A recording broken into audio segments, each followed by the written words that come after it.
Olá pessoal, sejam todos bem-vindos então a essa aula sobre movimentos sociais.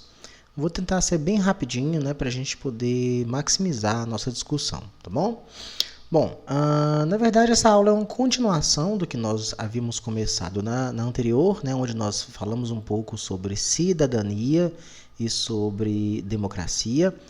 Fizemos uma discussão em torno do conceito de cidadania, que envolve o conceito de indivíduo, que envolve o conceito de participação política, que envolve o conceito, no final de tudo, vimos que envolve a relação entre sociedade e Estado. Desse processo de disputa, de participação, aliás, dos indivíduos, de identificação, de formação dos grupos sociais dentro da esfera da sociedade, em contraposição à esfera do Estado, nós compreendemos então o início daquilo que nós chamaremos, ou já podemos chamar aqui, de movimentos sociais. Então, se a gente for fazer uma análise um pouco mais anatômica dos movimentos sociais, a primeira coisa que a gente percebe neste conceito é que, por movimentos sociais, ao menos dentro do ponto de vista sociológico, nós entendemos que os movimentos sociais constituem um fenômeno social, certo? Por que um fenômeno social? Porque é algo que acontece com certa regularidade, os movimentos sociais têm algumas características específicas da sociedade e é algo observável pela ciência social. Nós já entendemos a ciência social, a sociologia, é uma ciência que estuda a sociedade e tem como base o estudo dos fenômenos sociais. Movimentos sociais, então, são fenômenos sociais. Quando a gente percebe a formação de grupos humanos, que terão formas de agir específica, que terão ou um tipo de hierarquia ou não, que terá um modus operandi específico, existe um porquê, existe uma justificativa, existe um motivo, existe um funcionamento daquele fenômeno social, então eu percebo que aquilo é observável, e esta observação precisa ser um pouco mais bem discriminada. Bom, sendo um fenômeno social, nós encontraremos nos clássicos da sociologia análises iniciais sobre esses fenômenos sociais, talvez não dando nome específico de movimentos sociais. Mas dentre os clássicos da sociologia, nós temos aqui a figura do Marx, temos aqui a figura do Emile Durkheim, temos aqui a figura do Weber, que vocês estudaram em sociologia clássica lá no primeiro ano do ensino médio. Quando Marx ele vai falar sobre lutas de classes, toda aquela discussão que o Marx faz em torno da propriedade privada, na formulação, utilizando o método do materialismo histórico dialético dele, observando do ponto de vista histórico e dialético e materialista a sociedade, ele vai perceber então que a sociedade ela se divide em classes específicas a partir da propriedade privada dos meios de produção. Essas sociedades estariam em lutas específicas e o processo de transformação da sociedade, o processo de modificação histórico e dialético dos sistemas de produção, em Marx, também são consequências das lutas de classes, certo? E, em última análise, nós percebemos que é uma consequência, então, de grupos humanos, as classes sociais, a gente pode chamar, são classes específicas, podemos chamar essas classes de movimentos sociais específicos que têm uma causa específica pela qual ela luta, tem uma causa específica pela qual ela quer um tipo de modificação, vai disputar poder, disputar processos e por aí vai. Então, entendemos uma análise inicial clássica dos movimentos sociais, podemos analisar isso a partir da perspectiva marxista, que posteriormente nós chamaremos, vai haver, aliás, entre os marxistas, entre o pensamento marxista e entre o pensamento marxiano, e depois marxista, aquela distinção dos movimentos sociais, entre aqueles que prevêem uma movimentação a fim de reformar a sociedade ou de revolucionária. Movimentos sociais, de alguma forma, nessa perspectiva marxista, Marx, que trabalha com a perspectiva dialética de transformação, movimentos sociais, na perspectiva marxista, diz respeito a um processo específico de transformação da sociedade. A sociedade está em movimento e ela se transforma, né? Os processos produtivos, os modos de produção e, consequentemente, as relações sociais serão transformadas. Agora, este tipo de transformação, né, a partir dessa análise marxista e marxiana, ela virá de dois modos, né? Ou através de uma reforma. O que é uma reforma? Quando você vai fazer uma reforma na sua casa, o que você faz? Né? Você pinta, você troca alguns elementos, né? Você troca o porcelanato, ou você faz uma pintura da fachada, ou, né, você coloca alguns acessórios, né? Troca as torneiras, né? Muda alguma coisa que não estava com um funcionamento específico, mas veja que você não altera a estrutura da sua casa, né? O alicerce é o mesmo, as paredes são as mesmas, né? Se modificar uma parede ou outra, você puxa uma coisa dali, né? Mas a grande estrutura você não transforma, né? Do ponto de vista da sociedade, né? Uma reforma social seria você modificar alguns aspectos da sociedade sem movimentar a estrutura daquela sociedade, sem movimentar aquilo que é o básico, que é o fundante da sociedade. Ou então você teria também a perspectiva revolucionária de transformação social, né? A revolucionária é jogar tudo no chão e construir de novo, é mexer na estrutura, né? É mudar as bases, é mudar o fundamento. Né? Então, se você não vai fazer uma reforma da sua casa, pode ser que você decida, né, que não, eu vou derrubar essa casa aqui e vou construir uma outra coisa no lugar, vou construir um prédio, vou fazer um estacionamento, eu não sei o que você vai fazer. Né? Mas o processo revolucionário diz respeito a uma modificação completa da sociedade. Nós verificaremos então mais na frente, né, essa perspectiva, essas duas perspectivas que são contraditórias aqui, né? A perspectiva reformista ou a perspectiva revolucionária, né, que é uma forma de enquadrar e de compreender os movimentos sociais dentro dessa perspectiva marxista.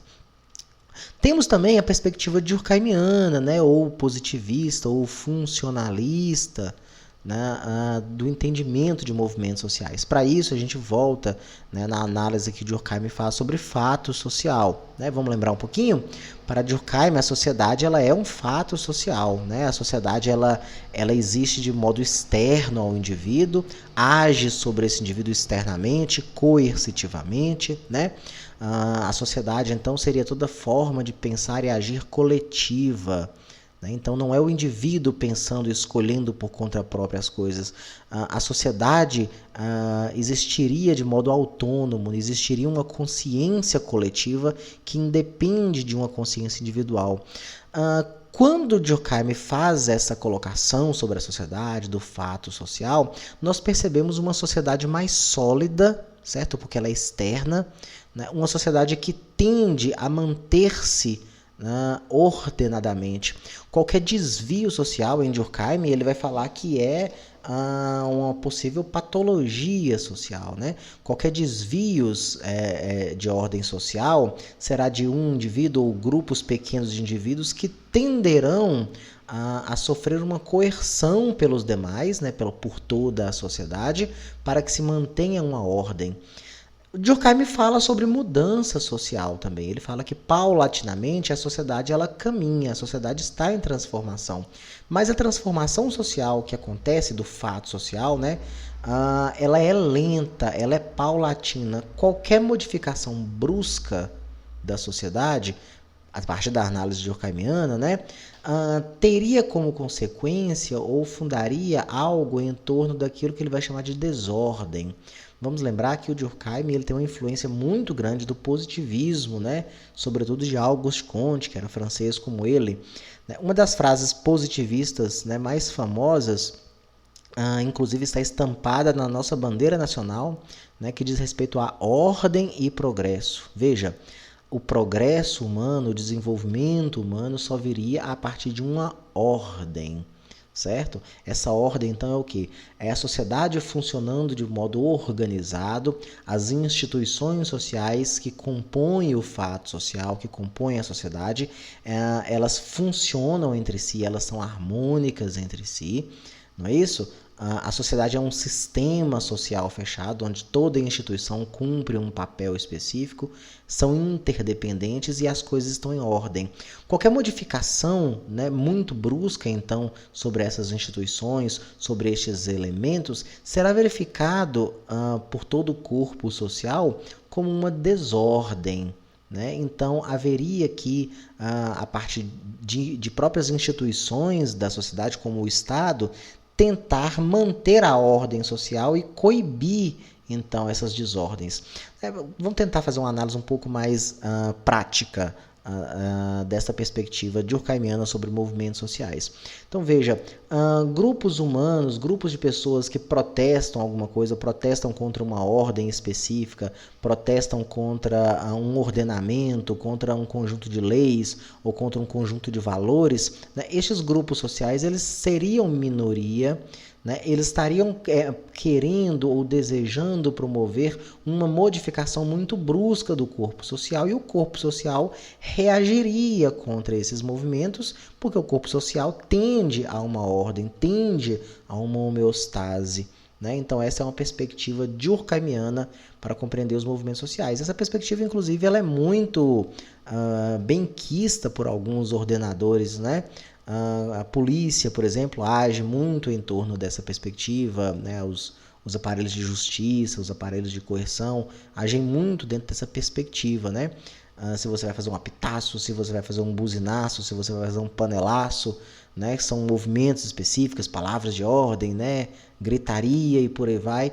Existe uma tendência, né, ao todo o corpo social de repudiar, de ver isso com maus olhos, né, de acreditar que não é desse jeito que se faz, greves, né, são práticas de movimentos sociais.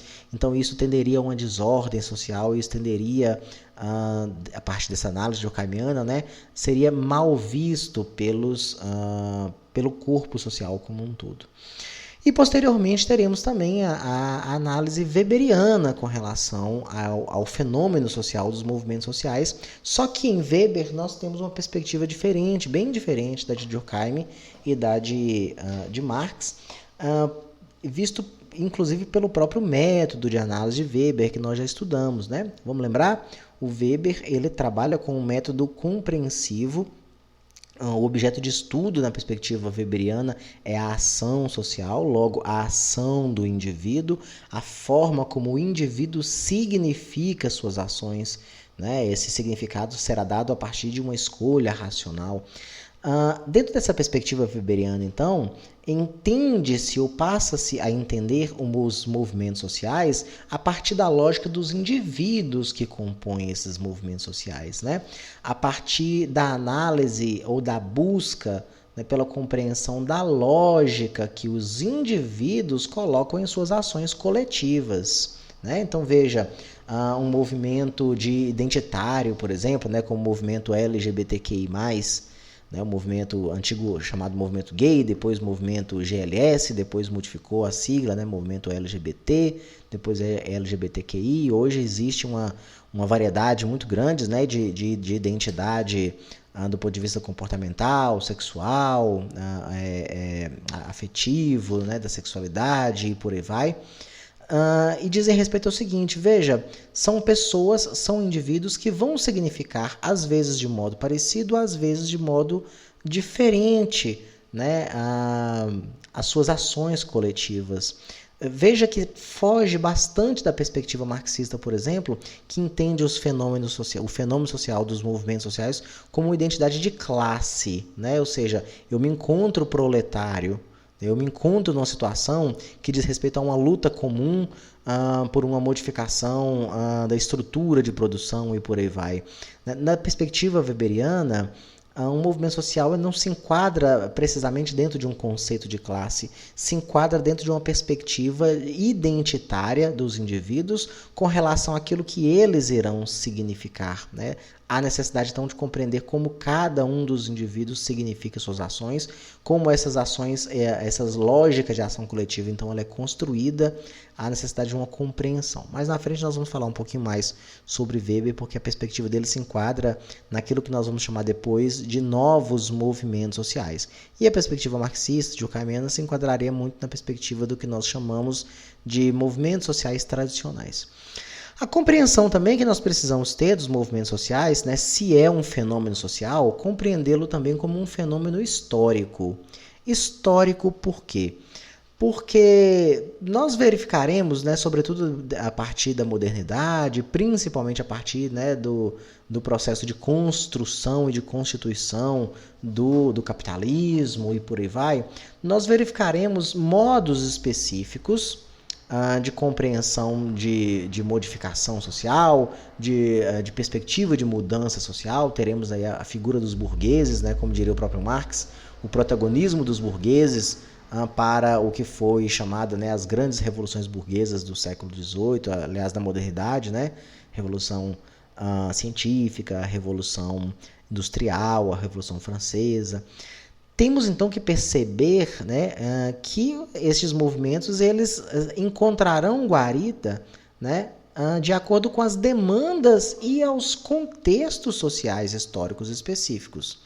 Né? São as demandas, é o processo, é a história, é o que está acontecendo, é o que pode ser reivindicado, é o que parece ser necessário ser reivindicado, é que vai dar constituição, vai dar molde, né, aos movimentos sociais.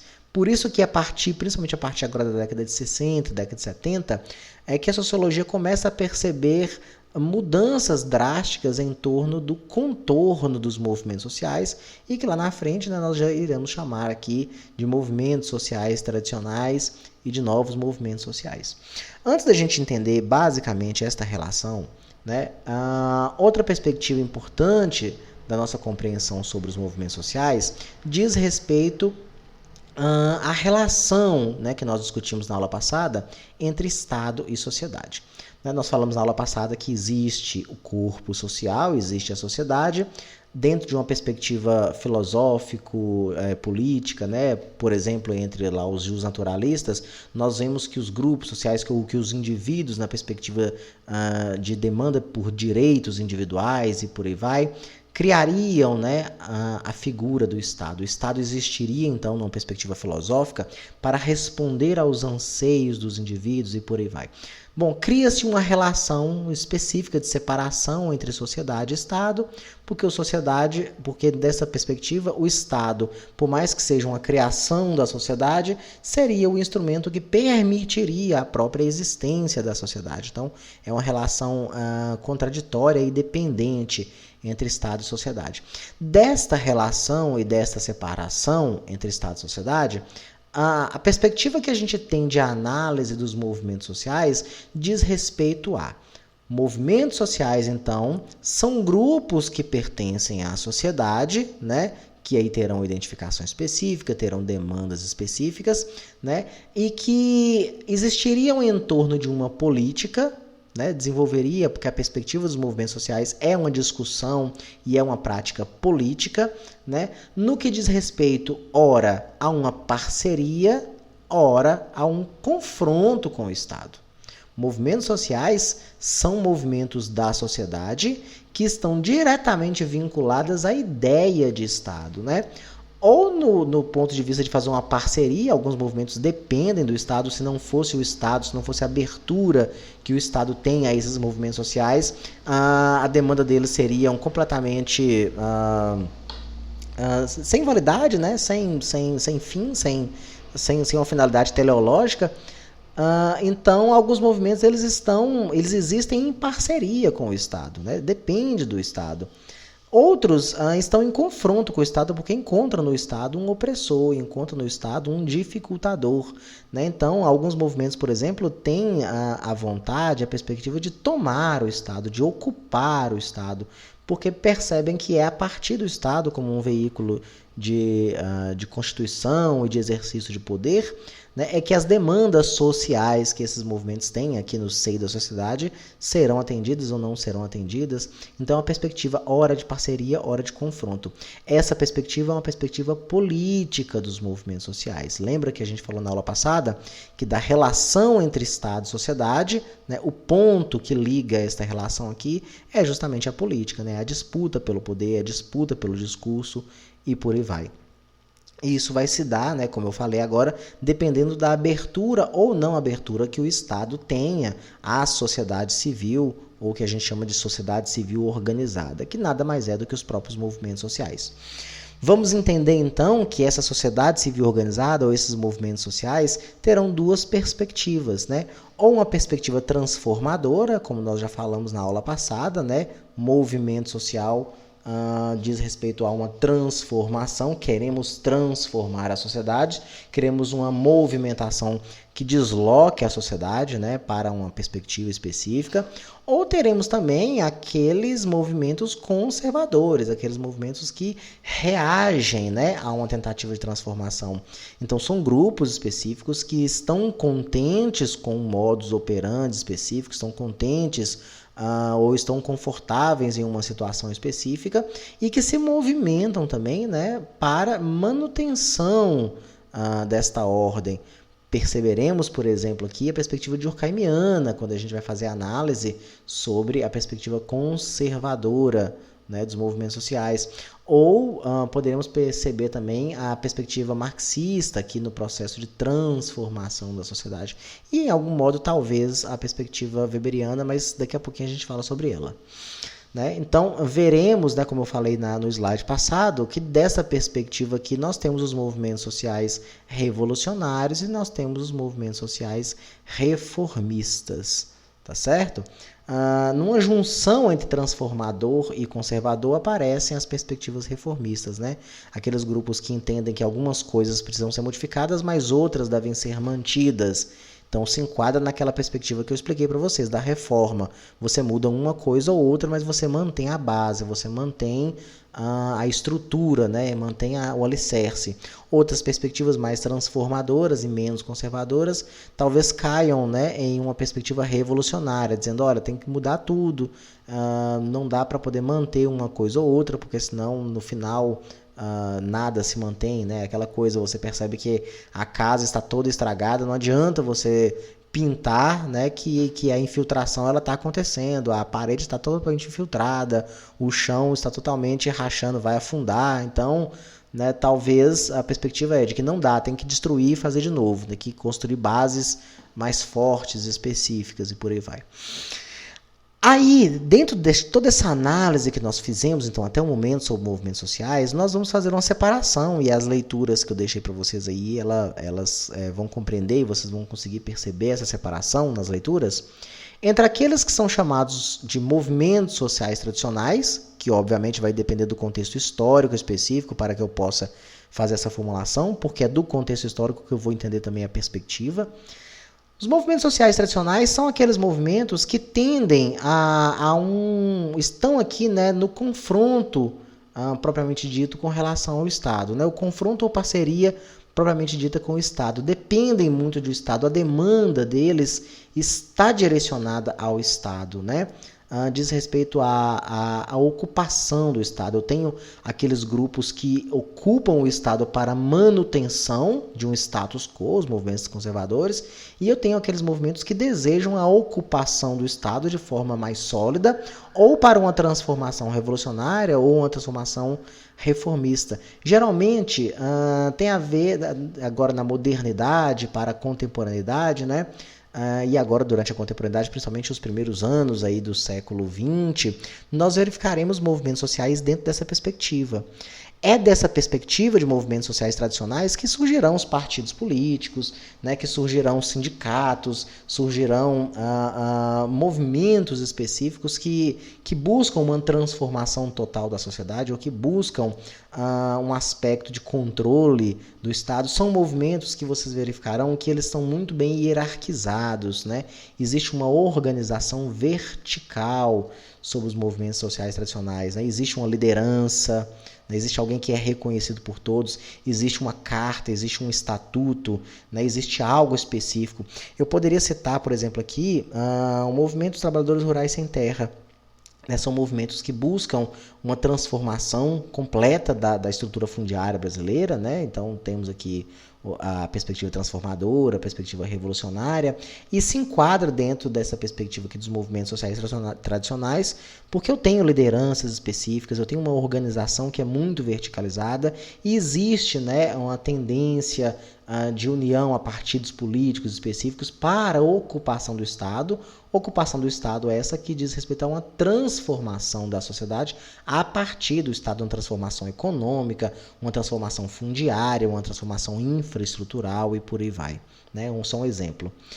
A partir da década de 60, né, com os movimentos estudantis, com os movimentos contra a guerra, os movimentos de comportamento, né, os hippies, a ascensão do movimento feminista, a ascensão do movimento de luta pelo reconhecimento das identidades de gênero e por aí vai, nós verificaremos uma outra perspectiva de análise sobre movimentos sociais, né, que não vão se adequar muito às análises tanto do ponto de vista marxista quanto do ponto de vista durkheimiano, né? Então vão encontrar respaldo bastante nas leituras de Weber e dos weberianos em si, né, que diz respeito aos indivíduos criarem um tipo de identidade, se identificarem, e diz respeito à forma como cada um dos indivíduos vão significar suas ações. Como novos movimentos sociais, estão esses que eu citei, né? Por exemplo, o movimento, as alianças, né? Os movimentos comportamentais, do que diz respeito à sexualidade, à identidade de gênero e por aí vai. Eu posso perceber numa perspectiva dos chamados novos movimentos sociais, principalmente porque eu não consigo perceber classe, né? Então, se eu vou falar sobre homossexuais, sobre drag queens, sobre lésbicas, etc., é uma perspectiva onde existem negros, existem brancos, existem ricos, existem pobres, né? O modo como os indivíduos vão se adequar a este movimento é diferenciado. Outro processo diz respeito a... Existe uma demanda legislativa? Existe, né? Criminalização, por exemplo, da homofobia, criminalização da violência contra a mulher, por exemplo, mas o grande ícone dos movimentos sociais, desses novos movimentos sociais, diz respeito a transformações que vão ocorrer no seio da sociedade em si, né? Não tanto através do Estado. Estes movimentos, eles não estão lutando para a ocupação do Estado específico. Existe uma horizontalização destes movimentos sociais também, porque são perspectivas às vezes diferentes, às vezes um pouco distantes. Não dá para você verificar uma liderança específica, não dá para você verificar uma rigidez específica desses movimentos, né? A luta deles, então, é por transformações no que diz respeito a valores, à aceitação, ao comportamento e por aí vai, né? Então, é uma perspectiva diferente. São movimentos sociais, não há como negar o fenômeno social, mas a perspectiva analítica desses novos, chamados novos movimentos sociais, ou movimentos sociais diferentes daqueles tradicionais, não vão comportar tanto, né? Comportam também, mas não vão comportar tanto as mesmas perspectivas epistemológicas que utilizamos para a análise dos movimentos sociais tradicionais. Então, vou encontrar bastante ênfase nas análises, por exemplo, de Weber. Isso, gente, para citar os clássicos, né? Weber, Marx e Durkheim, porque existem outros tantos autores, né, que às vezes não se filiam diretamente a uma dessas correntes, tá certo? Bom, a leitura que eu deixei para vocês aí, ela é mais elucidativa. Esta aula ela serve mais para dar um grosso, né, para dar um caldo geral, para vocês terem uma perspectiva. Vou pedir para que vocês façam a leitura, eu vou deixar no Classroom aí, tá certo? E qualquer dúvida eu estou à disposição de vocês. Espero que a aula tenha sido proveitosa, espero que não tenha ficado muito confusa, certo? Dúvidas, estou à disposição de vocês, tá bom? Um abraço a todos e a todas e bons estudos.